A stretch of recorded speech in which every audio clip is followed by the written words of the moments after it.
Kita natin guys, dyan lakad-lakad yung hayat na Ruel, oh. Dyan, lakad-lakad si Ruel, yung si Kunglaw, dyan, oh. Kaya dito tayo, ready to fight tayo dito dahil may mga baril din dala. At ayan, dito tayo nakabantay para alam natin. Hindi nila ako makilala guys eh. Iba-iba yung suot ko mamaya, kaya alert lang palagi, alert. Hi guys, magandang gabi po sa lahat guys. Magandang gabi po sa lahat ng mga viewers natin dyan. Ayan, kuha naman tayo ng video guys, no, dahil marami nang tatanong at ano mga nangyayari dito guys. Kaya ngayon nandito tayo sa labas ng ospital. Nakamasid pa rin tayo dito guys, no, dahil nandito pa ako sa ospital. At nandito pa rin yung anak ko guys, no, patuloy sa pagpagaling. At marami kasi nagtatanong tungkol kay SG dahil nabihag si SG ngayon. At ngayon nandito ako, nagbasid lang ako dito sa labas guys, no. Nagpiring ako guys para hindi nila ako mamalayan dahil isa din ako sa mga target ng mga hayop na yun ngayon. Lalo na sa Ligaya, Kunglaw, isa din ako sa target nila, kaya kailangan ko mag-alert to dito guys, no, dahil nakita ko yung upload ni SG guys, no. Sana lang na makaligtas si SG guys, no, dahil umuwi si SG kagabi guys. Hindi namin alam kaya naharang siya guys, no. Sana nagpaalam siya sa mga hunters para masamahan siya guys ba. Sabi kasi guys, takot siya na mapuntahan dito sa loob ng ospital, kaya sabi ko sa kanya huwag ka matakot dahil nakapaligid naman yung mga hunters dito. At hindi namin alam na umuwi siya kagabi guys kasama yung nagbabantay, kaya natulog na kami kagabi guys. Kala namin na nandun lang si SG sa loob ng ospital. Pagising ko may mga chat na sa akin pag-upload sa ni SG. Nabihag si SG guys, no, hinarangan siya, kaya medyo problema naman to. Kaya sa ngayon, kung makalabas kami guys ngayong week na ito, kung gumaling agad si Nathan guys, no, proceed muna ako doon sa area ni SG para matulungan si SG guys, no, habang hindi pa sila makalayo sa area. Bukas kung may makapagbantay sa aking anak guys, yung kapatid ko, explore ako bukas guys, no, sama ko yung mga hunters.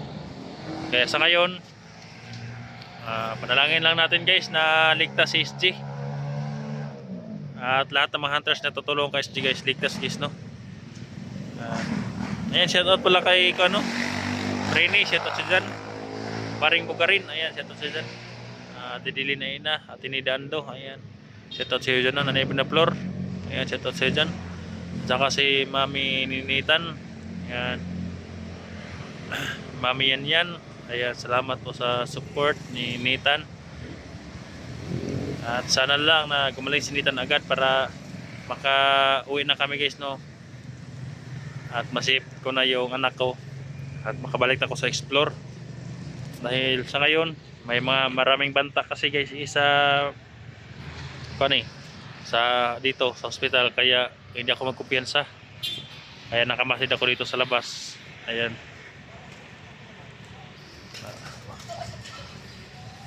Kaya hindi tayo magkumpiyansa dahil hindi basta-basta yung mga kalaban natin. Napaka agresibo din yung mga kalaban natin.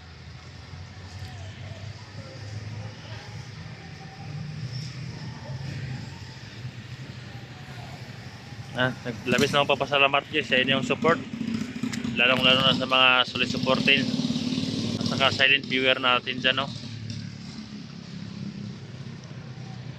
Hindi talaga inasahang pangyayari guys sa ganyan na pangyayari.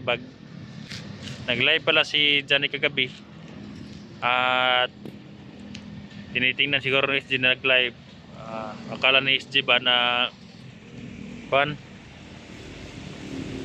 yung mga bandido, nakatingin kasi yan sa mga cellphone nagmonitor sa mga hunters. Akala siguro ni SJ, tumingin si Kung Lao doon sa kuan. Yung Kung Lao, isa lang pala guys, no? Si Rowell at saka si Kung Lao, isa lang. Kaya akala siguro ni SJ, lumipat yung mga isip sa mga bandido sa kuan ba live. Kaya pala dito pala minamanan siya guys, no? Kaya ako dito hindi ako masyadong lumabas. Ayun lang nagabi guys, no? Ayan, nakita nang wala ng tao kaya sinisilip-silip ko guys, baka may biglang sumugod sa loob. Nandun pa naman yung anak ko, kaya naka-ready to fight na din ako guys, no? May mga baril tayong dala. Kaya hindi sila basta-basta makapasok. Kaya sana lang na ligtas si SJ. May pagkakamali man si SJ, no? Dahil umuwi siya ng walang escort. Ang importante lang ang naligtas siya ngayon. Ayan, nandito ako sa yun guys, pero hindi siya nagchat sa akin na umuwi. Nandito lang naman ako, pwede ko naman ipagbilin sa yung mga kuan eh. May nagbabantay sa loob para lang masamahan ko siya. Kung nasamahan ko siya kagabi guys, siguro dalawa siguro kami na mabihag ba, no? Pero hindi siguro itugot ng Panginoon ba na may masamang mangyari din sa akin. Kaya ayan, hindi natin hawak ang panahon eh, yung mga kuan natin, kaligtasan. Sana lang hindi siya tuluyan. Ano kayang kailangan nila? Ano kayang kailangan ni Rowell, no? Sa kay SG. Ano kayang kailangan niya? Kaya sikapin natin bukas kung mag-explore tayo. Samahan natin sila Dax, no? Nakapag-explore na sana sila Dax. Nandun na, akit lang sana ako susunod. Pero maghanap muna ako na magbabantay sa aking anak guys, no? Para masip sila.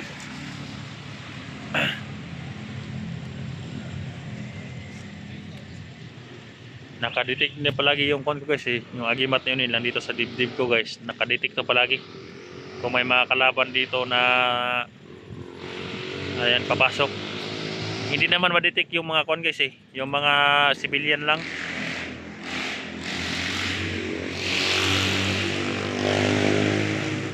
Iba kasi yung mga bandido eh, dahil may mga kuan din yun, may mga orasyon ba. Kaya ma-detect agad sa kuan ni O'Neil, sa agimat ni O'Neil. Ayan, masaya pa naman kami na nakapagkuhan ni SG guys, no? Nag-usap-usap na SG nung nag-update ako sa kanya. Pero wala. Mamalis siya na walang paalam kasi, kaya nagkaganito. Kawawa naman siya guys, no? Sana hindi siya matuluyan. Kaya sa lahat ng mga hunters, sana tulungan natin siya, no? Kung sa lahat ng mga hunters na nakakita sa video na ito, tulungan natin si SG para makuhan ba, madali siyang maresyo. May sugat pa yun, may sugat. Makita natin guys, dyan palakad-lakad yung hayat na Rowell, oh. Dyan lakad-lakad si Rowell, yung si Kung Lao dyan, oh. Kaya dito tayo, naka-ready to fight tayo dito dahil may mga baril din dala. At ayan, dito tayo nakabantay para alam natin.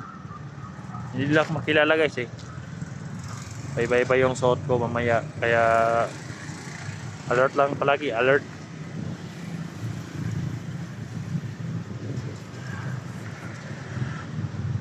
Kawawa naman si SG. Lihim pala na umalis pero nasundan pa rin.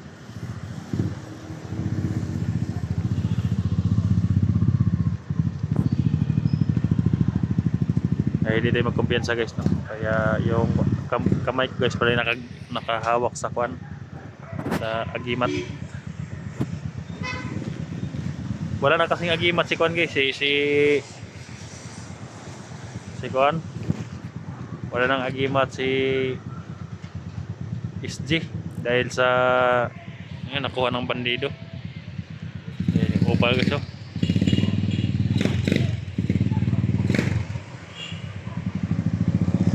Hindi naman tayo makatulog ngayon dahil magmasid tayo. Ayan, sa lahat ng sa mga video na hindi, pwede kayong mag-share sa akin para ako makakita ko bukas. Alam ko kung saan location yun, saan dinala.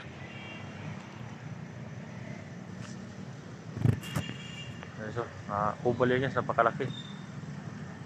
Ayan. Kaya hindi tayo magpupiyatsa.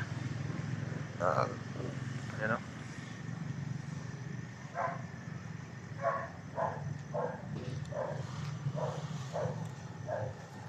Sanang guys na kagabi tinawagan na yung saan kaya si 44 pumunta, bakit hindi ko nakita si 44 dito guys, no?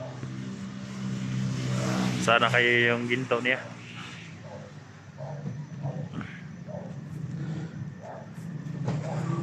Si Dax tumawag sa akin guys na kinumukumusta niya ako dito.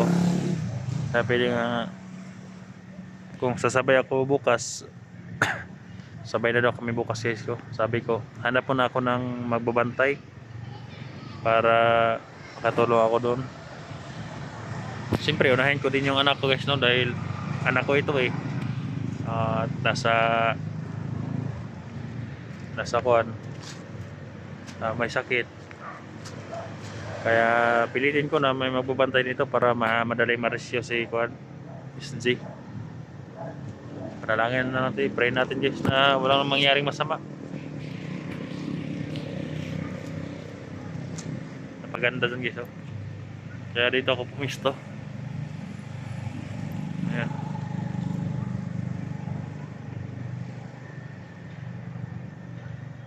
Diyan naglakad-lakad yung hayop na Rawilo. Sa ngayon, peaceful dito. Baka siligaya naman ang susunod na pumunta dito guys. Kaya hindi tayo magkumpiyansa. Hindi ako papayag na makuha nila ako guys. Makuha nila ako pero lalaban ako guys, no. Ayan, mga motor. Ayan.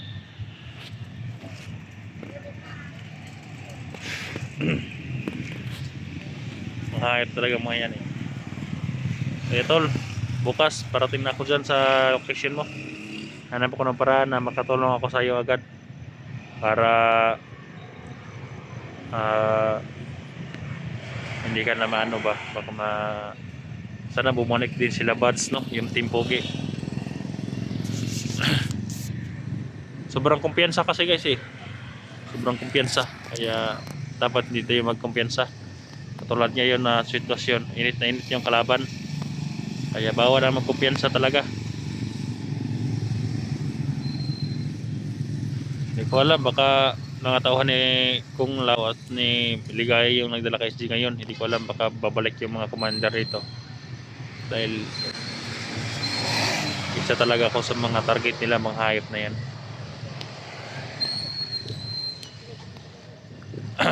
So hanggang dito lang yung video natin guys. Yan, pakishare sa ating video. At yung mga link ni SG, paka-share sa akin. Dahil lang guys, no? Salamat po.